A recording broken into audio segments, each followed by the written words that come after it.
Essa preocupação ambiental, temos a nossa analista lá em Brasília, Isabel Mega. Isabel, diante da confirmação desse vazamento que o Danilo traz aqui pra gente, como é que ficam os trabalhos da Petrobras? O que você tem ouvido aí em Brasília? Carol, bom dia novamente para você, Danilo, agora dividindo essa informação também. A perspectiva que a gente mapeou é de que teremos, muito provavelmente, de 10 a no máximo 15 dias a retomada dos trabalhos. O que vai acontecer durante esse período? A Petrobras vai fazer as correções necessárias e vai seguir normalmente com esse trabalho de perfuração. É sempre importante a gente explicar, são assuntos muito técnicos, não se trata ainda de você fazer uma exploração econômica. Primeiro a gente tem que descobrir se há de fato petróleo nessa área, mas para descobrir você acaba tendo que perfurar. E aí esse fluido que acabou vazando é um fluido utilizado justamente na broca, que é utilizada lá no fundo do oceano para que você tenha essa perfuração. Então não se trata de óleo, mas se trata de um fluido. Daí é um potencial menos gravoso, digamos assim, mas ainda assim é importante a gente entender que é um evento anormal, não era para isso ter acontecido, mas ainda assim, como tem menos gravidade, isso provavelmente não tem nenhum potencial, segundo as fontes que eu ouvi, para gerar algum tipo de embargo em relação à fase atual em que esse processo está. Então, dentro de 10 a no máximo 15 dias, isso deve ser resolvido e aí a Petrobras vai seguir normalmente com esses trabalhos. É essa a perspectiva. No laudo que a gente teve acesso, porque isso tudo tem que ser documentado, isso tudo aconteceu na madrugada do dia 4 de janeiro, eles classificam também como algo de risco à saúde humana e ao meio ambiente. Mas fica a explicação que não se trata de óleo, mas se trata de um fluido, então uma coisa tida como menos grave.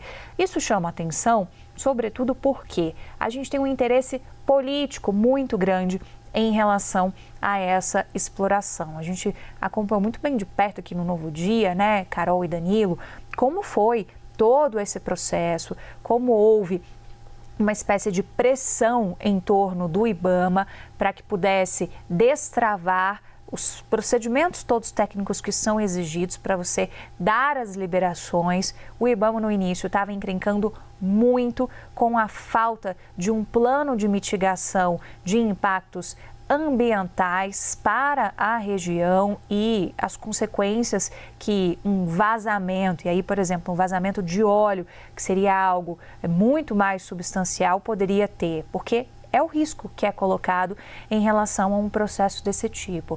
A gente viu os parlamentares de bancadas dos estados do norte do país, principalmente do Amapá, articulando muito para que isso pudesse ser avançado. O próprio presidente Lula deu declarações que foram muito na contramão daquilo que a gente observa de defesa da ala ambiental do governo, e isso tudo acabou, portanto, destravando esse processo, né? A defesa que o governo faz é de que, bom, a gente precisa primeiro entender se de fato há ou não petróleo nessa área. Então, é uma notícia relevante, apesar dessa gravidade ser minimizada, justamente porque demonstra que houve algum tipo de fragilidade e isso vai ter que ser corrigido.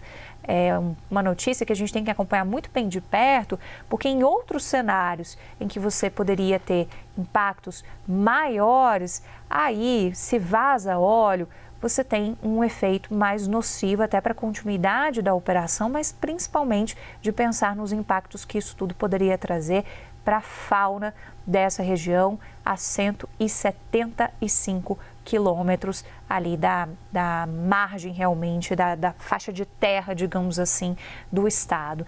Então, é um passo a passo que a gente tem acompanhado muito bem de perto e que agora tem um acidente, esse acidente vai ser investigado, vai ser apurado, mas as correções vão ser feitas e, segundo a percepção de fontes técnicas que lidam diretamente com esse processo todo, a percepção é de que a Petrobras vai seguir normalmente com todos esses trabalhos para a gente entender depois, na conclusão, se há ou não petróleo na região. E aí, se houver, vai ser um baita desdobramento e politicamente isso pode se tornar um grande trunfo também para o governo Lula, para os parlamentares de bancadas de estados do norte do país. Carol.